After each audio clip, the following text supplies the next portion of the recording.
Hello friends, welcome to real chemistry concept capsule series. आज हम देखने वाला है फेजांस का जो रूल है। वो प्रीवियस वीडियो में हमने फर्स्ट रूल देखा था, आज हम सेकंड रूल देखने वाले हैं।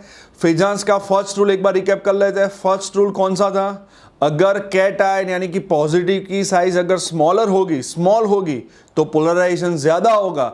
जितना पोलराइजेशन ज्यादा होगा उतना कोवैलेंट कैरेक्टर ज्यादा होगा। तो आज हम देखने वाला है सेकंड रूल। नाउ फिर से एक बार देख लेते हैं फेजांस रूल किसके लिए है। अगर कोई भी कंपाउंड आयोनिक है लाइक NaCl और उसके अंदर कोवैलेंट कैरेक्टर चेक करना है, ज्यादा होगा कम होगा, तो हम फेजांस रूल के थ्रू देख सकते हैं।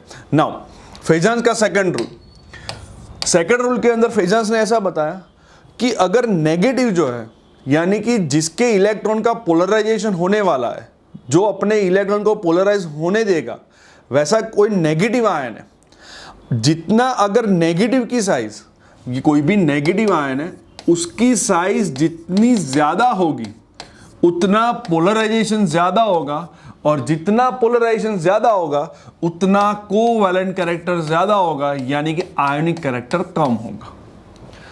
फिर से नेगेटिव आयन यानी कि N आयन की साइज ज्यादा होगी। अगर साइज ज्यादा होगी तो Z इफेक्टिव कम होगा, यानी कि वो अपने इलेक्ट्रॉन को पोलराइज होने देगा टुवर्ड्स द कैटायन। जितना कैटायन पोलराइज ज्यादा करेगा उतना ही कोवैलेंट कैरेक्टर ज्यादा होगा, उतना ही आयोनिक कैरेक्टर कम होगा। तो एक एग्जांपल देख लेते हैं। यहाँ पे फर्स्ट ग्रुप का एक एलिमेंट देख लेते हैं, यानी कि अल्कली मेटल्स का एक एग्जांपल लिथियम के एग्जांपल के अंदर सामने हम N आयन सेट करेंगे हेलोजन के अंदर first fluoride, chloride, bromide and iodide. ये दोनों के बीच में आयनिक बॉन्ड फॉर्म होगा। Alkali metals and halogen family, ये इजीली इलेक्ट्रॉन लूज करेंगे और ये इजीली इलेक्ट्रॉन गेन करेंगे।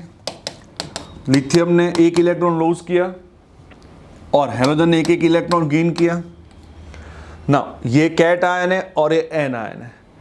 अब ये जो भी एन आयन है उसमें सबसे छोटी साइज, सबसे स्मॉल साइज वाला एन आयन कौन सा है? तो फ्लोरीन। आपको पता होगा टॉप टू बॉटम जाओगे कोई भी फैमिली के अंदर तो साइज ऑफ एटम या आयन क्या होगी? इंक्रीज होगी।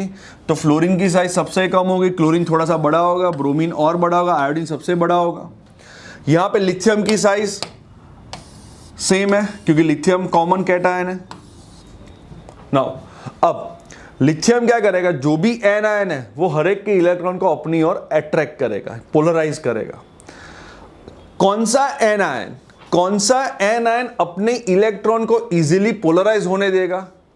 तो आंसर मिलेगा आयोडीन। रीजन, फ्लोरीन क्या बोलेगा कि भाई मेरे न्यूक्लियस का अट्रैक्शन फोर्स अपने इलेक्ट्रॉन पे बहुत ज्यादा है, तो मैं मेरे इलेक्ट्रॉन को पोलराइज नहीं होने दूंगा, यानी कि ये वाला इलेक्ट्रॉन सबसे कम पोलराइज हो गए, यानी कि यहां पे पोलराइजेशन सबसे कम होगा, यानी कि डिस्टॉर्शन ऑफ इलेक्ट्रॉनिक क्लाउड, यानी कि यहां से जो इलेक्ट्रॉन जो अट्रैक्ट हो रहा है टुवर्ड्स द कैटायन वो सबसे कम होगा। सबसे ज्यादा आयोडीन में होगा। आयोडीन बोलेगा मेरे न्यूक्लियस से मेरी वैलेंस शेल है वो 5 नंबर है, यहां पे फ्लोरीन का वैलेंस इलेक्ट्रॉन सेकंड नंबर में होगा, क्लोरीन का 3rd नंबर पे, ब्रोमीन का 4th नंबर पे और आयोडीन का 5 नंबर पे।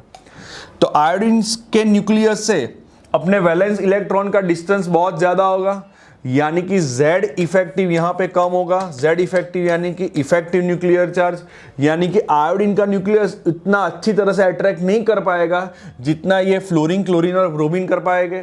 दैट्स व्हाई आयोडीन के इलेक्ट्रॉन का अपने न्यूक्लियस के साथ अट्रैक्शन फोर्स कम है, उसका बेनिफिट ले जाएगा लिथियम बोलेगा मेरे के ऊपर पॉजिटिव चार्ज है और पॉजिटिव चार्ज वो नेगेटिव को परफेक्टली अट्रैक्ट करेगा, यानी कि यहां पे पोलराइजेशन सबसे ज्यादा होगा और यहां पे पोलराइजेशन क्या होगा? सबसे कम। More the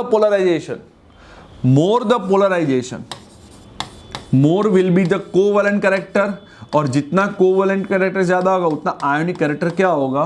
come. That's why अगर एन आयन यानी कि नेगेटिव की साइज अगर ज्यादा होगी तो पोलराइजेशन ज्यादा होगा। पोलराइजेशन किसका होगा? एन आयन का। कौन करेगा? कैटायन करेगा। नाउ और जो भी एन आयन की साइज बड़ी होगी उसका पोलराइजेशन ज्यादा होगा, कोवैलेंट कैरेक्टर बढ़ेगा, आयोनिक कैरेक्टर कम होगा। ओके फ्रेंड्स, आपको ये एग्जांपल समझ में आ रहा है। ये फिजन्स का सेकंड रूल है। हमने फर्स्ट रूल का भी एक वीडियो देखा था, सेकंड रूल का भी वीडियो देखा है। आगे हम थर्ड एंड फोर्थ रूल का वीडियो देखेंगे। Okay friends, thank you for watching video.